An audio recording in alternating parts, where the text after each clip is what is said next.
गीता, तुम्हें कितनी बार बताया है, मेरे तैयार होने से पहले मेरा नाश्ता तैयार हो जाना चाहिए।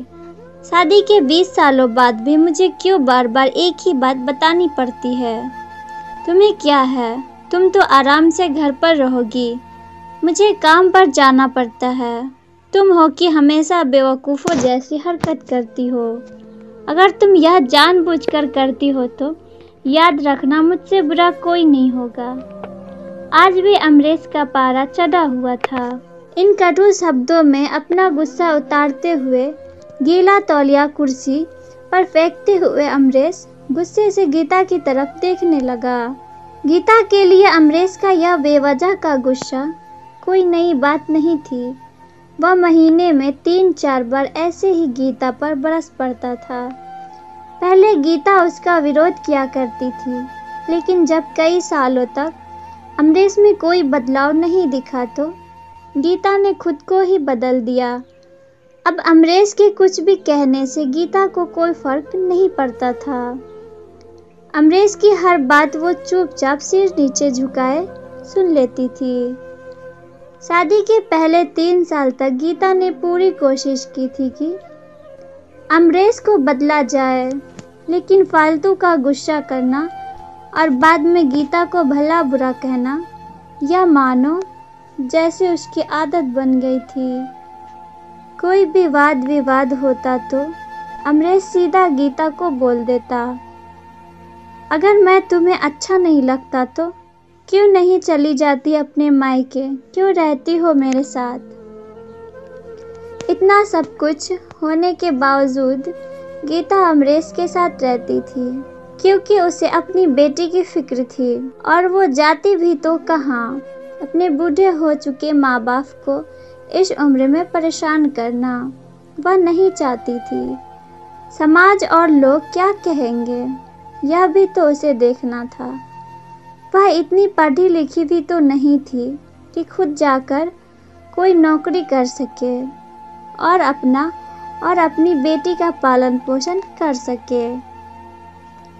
गीता को अब अपनी फिक्र नहीं थी, उसको फिक्र थी तो बस अपनी शादी लायक हो रही बेटी की। गीता नहीं चाहती थी कि पति पत्नी के झगड़े की वजह से उसकी बेटी डिस्टर्ब हो। बेटी की पढ़ाई पूरी हो चुकी थी, उसके लिए अब शादी के रिश्ते आने लगे थे। उसकी बेटी ने कई रिश्ते ठुकरा दिए थे। एक दिन एक अच्छा रिश्ता आया। रिश्तेदारों और पहचान के लोगों ने भी लड़के के बहुत गुणगान किए थे। अमरेश एक शाम अपनी बेटी के पास बैठकर उसे बताने लगा, बेटी बहुत अच्छा लड़का है, पढ़ा लिखा है, बड़ा घर का है, बहुत अच्छी नौकरी है, ऐसे रिश्ते बार बार नहीं आते। बेटा इस बार मना मत करना। उसकी बेटी अपने पिता से ज़्यादा बात नहीं करती थी, शायद डरती थी या शायद नफरत करती थी, लेकिन आज वो अपनी पूरी हिम्मत इकट्ठा कर बोली, मुझे अभी शादी नहीं करना है पापा, मैं नौकरी करना चाहती हूँ, खुद अपने पैरों पर खड़ी होना चाहती हूँ। अमरेश बोला, हाँ तो उसमें क्या बड़ी बात है, मैंने लड़के से बात की है, वह तुम्हें किसी बात के लिए नहीं रोकेगा, तुम शादी के बाद भी नौकरी कर सकती हो, वह तुम्हें नौकरी के लिए परमिशन देगा। उसकी बेटी ने पूछा, मेरा नौकरी करना या ना करना उसकी परमिशन पर क्यों डिपेंड रहेगा पापा? अमरेश बोला, मैं कह रहा हूँ ना, तुम्हें किसी भी चीज़ की कमी नहीं होगी वहाँ। ऐसे रिश्ते बार बार नहीं आते, इसे ठुकरा मत, बहुत खुश रहोगी तुम वहाँ। उसकी बेटी ने तंज कसते हुए कहा, पापा क्या मैं उतनी ही खुश रहूँगी जितनी मम्मी इस घर में खुश है? अमरेश गुस्से से आंखें बड़ी करते हुए बोला, आज तुम्हारी जबान कुछ ज़्यादा नहीं चल रही?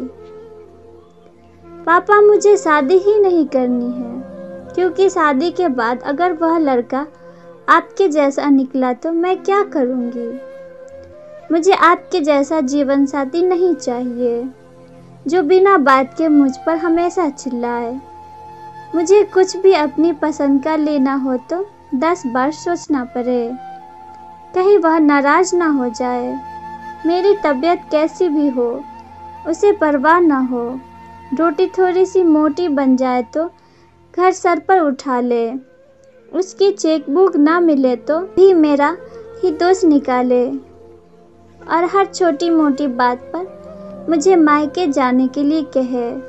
बेटी ने अपना दिल खाली करते हुए पापा से सब कह दिया। अमरेश का गुस्सा 7वें आसमान पर था, लेकिन उसके मुंह से एक भी शब्द नहीं निकल रहा था। वो बेटी की बात सुन रहा था। बेटी उतना ही बोलकर चुप नहीं हुई। आज पहली बार वह अपने पापा के सामने इतना कुछ बोल रही थी। पापा, आपने माँ के साथ हमेशा गलत व्यवहार किया है। आप अपने ऑफिस का गुस्सा बिना सोचे समझे माँ पर उतार देते हैं। कभी इस बात की परवाह भी नहीं करते कि उन्हें कैसा लगता होगा। आपकी बातें सुन सुन माँ ने अपना स्वाभिमान खो दिया। अमरेश आज पहली बार अपने किए बर्ताव को महसूस कर पा रहा था। वो इतना ही नहीं बोल पाया, जो तुम्हारा मन है वो करो, मैं तो बहुत बुरा हूँ ना। बेटी ने पिता का हाथ पकड़ा और बोली, पापा, मुझे सिर्फ एक सवाल का जवाब दे दो। क्या आप चाहेंगे कि मेरा पति आपके जैसा हो? अगर आपका जवाब हाँ है तो कर दीजिए मेरा रिश्ता आज ही, और ना है तो मुझे आत्मनिर्भर बनने दीजिए। अमरेश कुछ भी ना बोल पाया और वहाँ से चुपचाप बाहर चला गया। आज उसे गीता के सामने जाने में शर्म आ रही थी। चलते चलते उसकी आंखों से आंसू बह रहे थे। अमरेश ने आज से अपने आप को बदलने का निश्चय किया। अगले दिन से गीता ने अपने पति में काफी बदलाव देखा। वह सोचने लगी कि जो हिम्मत उसकी बेटी ने दिखाई है, वह हिम्मत अगर मैं पहले दिखा देती तो शायद आज परिस्थिति कुछ और होती। अब बेटी पढ़ लिख कर अच्छी नौकरी करने लगी थी और 4 साल बाद उसके लिए एक अच्छा रिश्ता आया। और उसकी विदाई पर अमरेश बोला, बेटा तू हमेशा खुश रहेगी, क्योंकि तेरा पति तेरे बाप जैसा नहीं है। अमरेश की यह बात सुनकर गीता और उसकी बेटी की आंखों से आंसू बहने लगे। दोस्तों, हमारे समाज में औरतों को भले ही देवी का दर्जा दिया जाता है, लेकिन वह स्वतंत्रता नहीं दी जाती जो उन्हें देनी चाहिए। उन्हें बचपन से ही बताया जाता है कि वह पराया धन है। स्कूल से आने में देर हो जाए तो पिटाई मिलती है। मोबाइल पर बातें करते हुए दिख जाए या खिड़की से झांकते हुए दिख जाए तो शक किया जाता है। माँ बाप का घर तुम्हारा नहीं है, पति का घर ही तुम्हारा घर है। जीवन भर यह बातें बता बता कर उन्हें ससुराल भेज दिया जाता है और एक दिन किसी छोटे मोटे झगड़े में ससुराल वालों से उन्हें सुनना पड़ता है कि इस घर को छोड़ दो और मायके चली जाओ। अब आप ही बताओ दोस्तों, ऐसी स्त्रियों का सच्चा घर कौन सा है? आखिरकार वह किसका घर को अपना कहे? आपको मेरी ये कहानी अच्छी लगी हो तो चैनल को सब्सक्राइब करके जाना और वीडियो को एक लाइक भी कर देना।